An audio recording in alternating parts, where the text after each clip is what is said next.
తెలంగాణలో ప్రజాపాలన అందుబాటులోకి వచ్చి సంవత్సరం గడుస్తున్న నేపథ్యంలో విజయోత్సవ వేడుకలు ఘనంగా నిర్వహించారు. హుస్నాబాద్లోని అంబేద్కర్ సర్కిల్ వద్ద 80 మంది కళాకారులతో సాంస్కృతిక కార్యక్రమాలు అట్టహాసంగా జరిగాయి. కళాకారులు పాటలు పాడుతూ, నృత్యాలు చేస్తూ, నాటికల రూపంలో తెలంగాణ ప్రభుత్వ ప్రజాపాలన అమలు చేస్తున్న పథకాలు, సంక్షేమ, అభివృద్ధి కార్యక్రమాలపై ప్రజలకు అవగాహన కల్పించారు.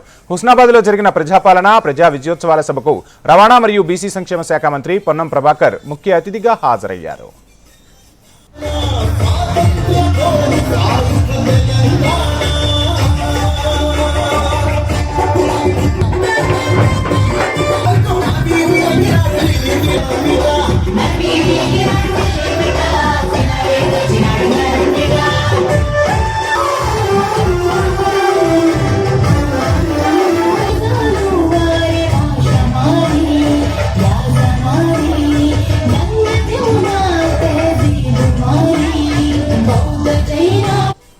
తెలంగాణలో ఏడాది క్రితం ప్రజల ఆశీర్వాదంతో ముఖ్యమంత్రి రేవంత్ రెడ్డి నాయకత్వాన ప్రజా సర్కార్ ఏర్పడిందని పొన్నం ప్రభాకర్ తెలిపారు. హుస్నాబాద్ ప్రజల ఆశీర్వాదంతో తాను ఎమ్మెల్యేగా ఎన్నికై మంత్రిగా ప్రాతినిధ్యం వహిస్తున్నానని పొన్నం ప్రభాకర్ గుర్తు చేసుకున్నారు.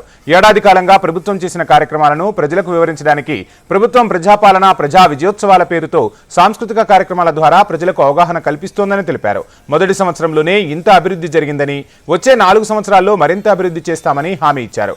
హుస్నాబాద్ను అన్ని రంగాల్లో ముందుంచుతామని తెలిపారు. హుస్నాబాద్ గౌరవాన్ని మరింత రెట్టింపు చేస్తామని తెలిపారు. ప్రభుత్వం ఎన్నికల్లో ఇచ్చిన ప్రతి హామీ తప్పక అమలు చేస్తోందన్నారు. ఇంటికి వచ్చి గతంలో ఇచ్చిన గ్యారంటీ కార్డు అమలు హామీలు జరుగుతున్నాయా లేదా అనేది తెలుసుకుంటామన్నారు పొన్నం ప్రభాకర్.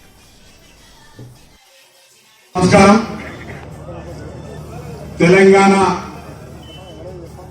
ఏర్పడి 10 సంవత్సరాలు దాటిపోయిన తర్వాత మీ అందరి ఆశీర్వచనంతో ఏర్పడ్డ ప్రజాపాలనలో రేవంత్ రెడ్డి గారు ముఖ్యమంత్రిగా, మంత్రివర్గం ఏర్పడి బట్టి విక్రమార్క గారు ఉప ముఖ్యమంత్రిగా, మీ అందరి ఆశీర్వచనంతో హుస్నాబాద్ శాసనసభ్యుడిగా, మంత్రిగా ఈరోజు రాష్ట్రంలో జరుగుతున్న ప్రజాపాలనలో భాగంగా రేజింగ్ తెలంగాణ 1 ఇయర్ పేరు మీద రాష్ట్ర వ్యాప్తంగా ఇటువంటి సాంస్కృతిక కార్యక్రమాలు జరుగుతూ ఉన్నాయి.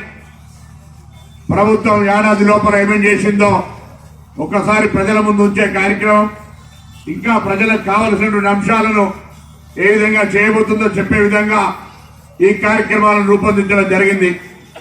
ఈ కార్యక్రమానికి గౌరవ జిల్లా కలెక్టర్ కంప్యూటర్ ట్రైనింగ్ కావచ్చు, రోబోటిక్స్ కావచ్చు, ఇతరత్ర అనేకమైనటువంటి ఒక పిల్లల అవగాహన, సాంకేతిక విప్లవం తీసుకొచ్చే విధంగా హుస్నాబాద్ ఏర్పడిన గౌరవ కలెక్టర్ గారు కానీ, మన ప్రాంతం నుంచి మాజీ సర్పంచ్గా